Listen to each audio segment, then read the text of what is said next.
അസ്സലാമു അലൈക്കും വറഹ്മത്തുള്ളാഹി വബറകാതുഹു.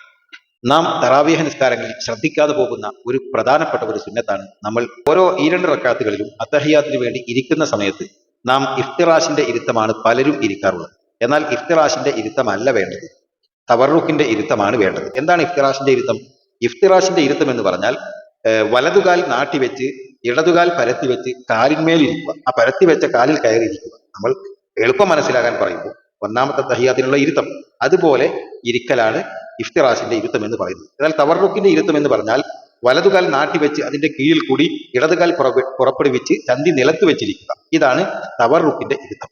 ഈ ഇരുത്തമാണ് സത്യത്തിൽ ഈ തറാവീഹ് നിസ്കാരത്തിന്റെ എല്ലാ അത്തഹിയാത്തിന് വേണ്ടിയുള്ള ഇരുത്തത്തിലും ഈ തവറുക്കിന്റെ ഇരുത്തമാണ് സുന്നത്ത്.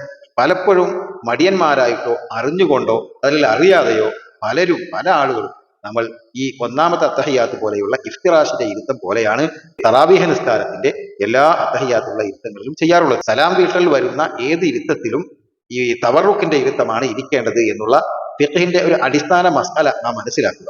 അതായത് അവസാനത്തെ അത്തഹിയാത്തിനുള്ള ഇരുത്തം പോലെ വലതുകാൽ നാട്ടിവെച്ച് ഇടതുകാൽ അതിന്റെ കീഴിൽ കൂടി പുറപ്പെടുവിച്ച് ചന്തി നിലത്ത് വെച്ചിരിക്കുന്ന ആ രീതിയാണ് വേണ്ടത്. അതാണ് സുന്നത്ത്. നമ്മൾ അശ്രദ്ധരായി പോകുന്ന ഒരു സുന്നത്തിന്റെ കൂട്ടത്തിൽ വളരെ പ്രധാനപ്പെട്ടതാണ്. അള്ളാഹു ഇൽമ് പ്രകാരം ജീവിക്കാൻ, അള്ളാഹു ഇബാദത്തുകൾ ചെയ്യാൻ നമുക്ക് തൗഫീഖ് തരട്ടെ.